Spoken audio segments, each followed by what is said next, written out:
it's essentially like the game has changed. And I can give you a very simple example and break this down very simply for you. So this is a website, Moltar.ai, and I'm not affiliated with this website in any way, shape, or form. This is a kid created this website.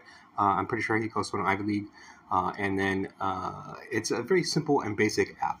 It just, you upload a document, URL, or YouTube video, and it will analyze the content and it will give you instant responses. And it's free. You just have to sign up. He's got about like, according to him, about like 1,500 users, which is a good amount of users, right? But how I know about this is that he's actually going to get like in trouble for this from his school. Like he's going to get like uh, kind of bad situation for him. So highlighting that, I want to highlight that up for him up front. That I don't think it's right for someone to just create an app like this and get in trouble for it. So part of my making this video is to highlight this for him and to highlight that. Secondary part of this is to talk in depth about this, right? Because so if this particular app was released 5 years ago, if he released this 4 or 5 years ago, he'd be a multimillionaire. Like he wouldn't be in trouble with his school. And it wouldn't matter if he was in trouble with his school because like he'd have people pouring down his door for offers. But as is, this is one of and was one of the very first like applications of like AI beyond LLM models that was released and it has been worked on. Like if you're familiar with like Hugging Face and you go into and you get into that route, you're going to do this yourself.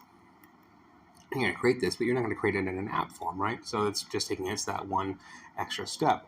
But if you break this down and then you go into this, there's thousands of this app, right?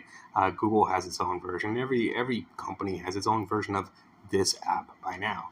There's a reason why they have a version of this app by now, right? And then so to me, like that aspect of it, people haven't hit upon that yet. People are still in this mindset and they're in the discovery phase of, oh, you can do anything that you want with this technology, right? And I said, yeah, you can. You can do anything you want. You can flood the market with it. Sure, like, and if you had flooded the market with it 5 years ago, you'd be a millionaire. But it's not 5 years ago, and you're not having a unique idea. You're using ChatGPT to build something, which is what there's a million other people that can do the same exact thing, right? Is your idea unique then at that point?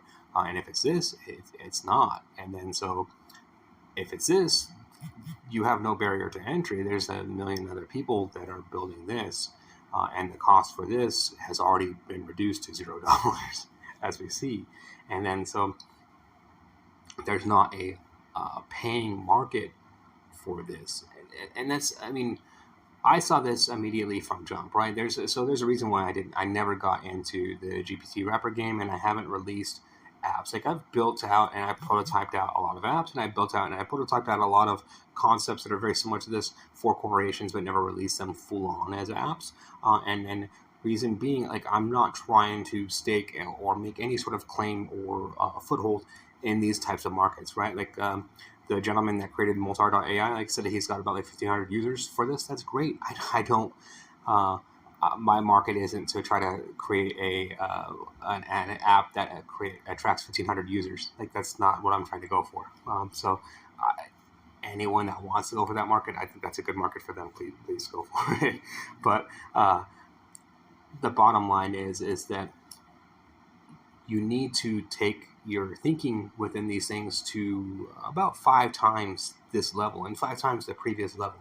Like whatever was good enough before is now needs to be 5 times better because this is now what is good enough. And then what is good enough is dwarfs anything that was a multi-million-dollar product 5 years ago. You have to remember that. And then so it's just how this works, right? Like it's progression. Like if I had started, like I think about this concept a lot. If I'd started a newspaper business, like a delivery boy business in like the early 20th century, I could be a millionaire by now, right?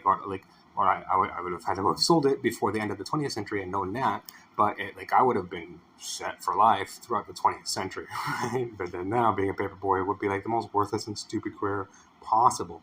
It's all about timing and with anything, and it's recognizing the timing. And then the app game is it's kind of gone. Like I don't know. Like I there's a person that I know that they were very anti-app when they first came out, and then so like I never saw their why they were so anti-app at that point, and so I never spoke on it then. But I am starting to see now like the death of apps for the very first time. I think that like we're getting there, at least of apps as a paid revenue source, because like why at this point. Um, we're starting to get there, and I think it's good. It makes people more creative, and we should be creating like more value than these things. Like if this is free, then what is paid is 5 times the value of this, and this used to be paid value. So like we're making good progress on that front, and that's what matters to me at the end of the day. And so if you like this type of content, please like and subscribe. Thank you very much.